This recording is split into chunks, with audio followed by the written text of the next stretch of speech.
Life is not easy. It is not. Don't try to make it that way. Life's not fair. It never was. It isn't now, and it won't ever be. Do not fall into the trap, the entitlement trap, of feeling like you're a victim. You are not. Get over it. Get on it. Those things are more rewarding when you break a sweat to get them. We overanalyze because we're unsure. Time costs lives. Growth only comes through pain. No pain, no gain. It's the same in life. Tough love gets the job done. Now, why do you pursue things that scare you? Why seek the role that's hard? Because it costs me something. Because it costs. It comes with a price. It's not really a risk unless you can lose the fight. And when you do, you get stronger. You get more aware. You get more respectful of yourself and that which you fear. It's all in the mind. Excuses sound best to the people that's making them up. You got every excuse in the world because you have convinced yourself that everything is wrong, everything is negative, and nothing will change. And guess what? It won't change. Change your mind, and it will change your life. It's bloody hard to be a high-performance person. Being a high-performance person is a full-time job. I'm like this 24/7, 365, and I've been like this for the better part of 50 years. I'm always like this. I'm always pushing the edge of the envelope. Within every uncertainty, there is hidden possibility. So I don't dread any challenge that lies ahead because I remember all the victories behind. And my confidence is not in my circumstance. The Spirit of God is my supply. I'm steady under pressure and I'm ready for whatever, because whatever comes my way today, the outcome is I overcome. Most people procrastinate because they're unsure, so just do it. Efficiency, accountability. If you want $1 million, you'll make $1 million. Service and the significance that you bring to your service is that which is lasting. Here's the key. Learn from every mistake. The real truth is that service and significance equals success.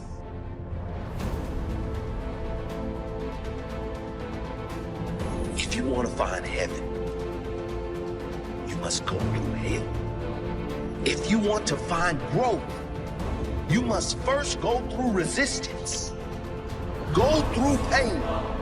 You have to go through hell to get the results. Go through hell to get to your heaven. I cannot grow without pain. I will not grow without pain. Pain is my friend. Pain is my gift from the gods of growth. Pain is my employee. I order him to give me more. He isn't working hard enough. He must give me more in order for me to grow. See, sometimes we think the pain is what controls us. It's actually our subconscious mind. That if we ever tap into that, that's what dictates most of our lives. Because see, pain is tricky. Because if you don't control pain, it'll control you. Think about what we do the moment we feel it, right? It's back to the two sides of faith, the two sides of pain. See, at that point, I feel like a victim. When you fall down, what makes your mentality change? If there's a great situation or there's a bad situation, how do you dictate that based on the level of pain? Because I think that's where we're getting in trouble in. And so when I started cycling, when I started going to see these doctors, I realized that I turned my greatest pain into my greatest achievement. Well, sometimes your greatest pain, it ain't even about you. It's about a greater purpose. I believe it. Once you become obsessed with something, obsessed, it's okay to be unbalanced for a while. It's okay. Don't be all this stuff people say, you gotta be balanced. Then you get balanced once you become great. And then you help other people become better from you being the best in the world. I'm trying to be the best I can to give you the best that I am. And it takes being fucking obsessed to where people think you're crazy. Become obsessed with being great. It changes everything. That as you go through the challenges of life and you look at it and embrace whatever comes to you, don't run from it. Step toward it. Don't try and duck it like most people do. See, most people want it easy. See, easy come, easy what? Easy go. How you gonna show power if you're not up under attack? How you gonna show resistance if something's not trying to pull you over? Resist, resist. Stop being neutral and stop being indifferent. Resist. Take a stand and resist.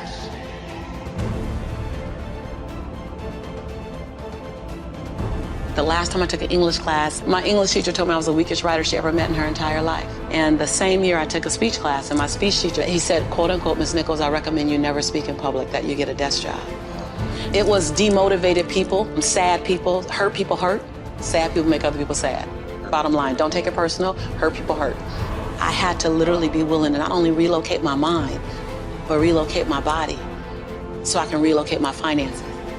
Relocate my possibility, relocate my son's future. I was very clear the future my son was gonna have if I didn't do something. And I was not subscribing to that, not on my watch. So I was willing to be radical. See, most people want the convenience of transformation without the inconvenience. So if you wanna have a conviction for something, you have to sign up to be inconvenienced. We're trying to find convictions and passion and breakthrough on the inside of our box. Well, when you realize that the box doesn't even exist, and so when you start thinking like that, all of a sudden, everything is possible. So I disrupt people when I say, you want to make me extraordinary, because it lets you off the hook. What if you do? What if the God that we call God, the divine, whatever your faith is, what if there's no partial? It's not going to give me a hookup and not give you one. Not going to give me an opportunity and not give you one. I'm just not going to stop because I believe all things are available to us. I'm just willing to go after them. Are you willing? And then that is so disruptive because then you got to make a decision. Because it's easier to live inside the parameters of, well, as a black woman, well, as born and raised in South Central, well, I'm dyslexic. I wrote 7 books, I'm dyslexic. I'm not perfect. What I do really well is I manage my imperfection well. And so we're all waiting for perfect. It's an illusion that will never come to you, and it's an excuse to never show up and play. Your story is not meant to be your fortress. Your story is meant to be your fuel. This is quite a young audience, and I think the reality is the thing that I spend most of my time on is trying to get people to understand that patience is a very important variable of success, and more importantly, that I believe the far majority of people in this room do not have a great relationship with time. I am fascinated by people in this room who are stressed at the ages of 18 and 22 and 25 and 29, like they're running out of time. How many people, by show of hands, are under 30 years old? So for me, as you can imagine, when I see all those hands go up, you can put your hand down. Yeah, you're good. Okay, good. When I see all those hands go up, and I know in my mind, with the way that modern medicine and technology is going, that the far majority of this room is going to live for another 80 years, it really gets me excited / concerned when people want their business to be huge next year. The quicker you want it, the more vulnerable you are. The quicker you want it, the more vulnerable you are. And what has been very fascinating for me is, even though on YouTube and Instagram and maybe some of the places you guys see me, maybe my energy is high, maybe my style of communication is fast, but my business actions are extremely slow.